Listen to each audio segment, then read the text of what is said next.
વલસાડના વાપીમાં 8 ઇંચ વરસાદથી ઠેર ઠેર પાણી ભરાયા. વાહન ચાલકો અને રાહદારીઓ મુશ્કેલીમાં.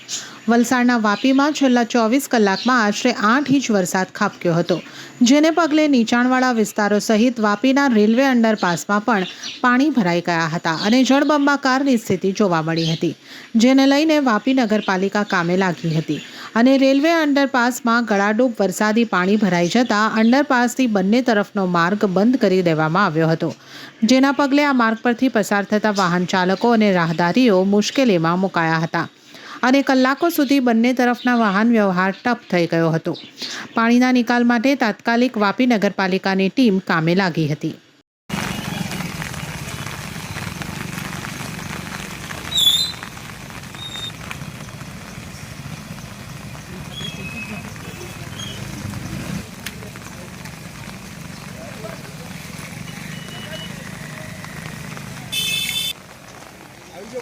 આવું જ પડે ને. એટલું લેવલ નથી બધી મોટર ચાલુ છે. આ એક તો બંધ કરી જો ફોટો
પાલિકાની ટીમ રાતના 3 વાગ્યાથી લાગેલી છે. ગત 24 કલાકમાં 8 ઇંચ જેવો વરસાદ છે. એમાં મોટાભાગનો વરસાદ રાત્રે 2-2:30 વાગ્યા પછીનો ચાલુ થયો છે. 5 ઇંચ જેવો વરસાદ રાતના પડી ગયો છે, જેના કારણે આ થોડું પાણી ભરાવાનું સર્જન થયું હતું. પણ એના માટે આપણી ટીમ રાતના 3 વાગ્યાથી ચાલુ જ છે પાણી કાઢવાનું. અને આપણી પાસે 95 HPનું સેટઅપ છે, જે પાણી બહાર ફેંકે છે. જે ટૂંક સમયમાં નાળું ક્લિયર થઈ જશે અને અડધું નાળું તો ખાલી જ છે ઓલરેડી. અડધું નાળું ખાલી ક્લિયર થઈ ગયું. આ થોડું નીચાણમાં છે, એ 5 કલાકમાં ક્લિયર થઈ જશે. અવર જવર માટે થોડા સમયમાં ચાલુ થઈ જશે નાળું.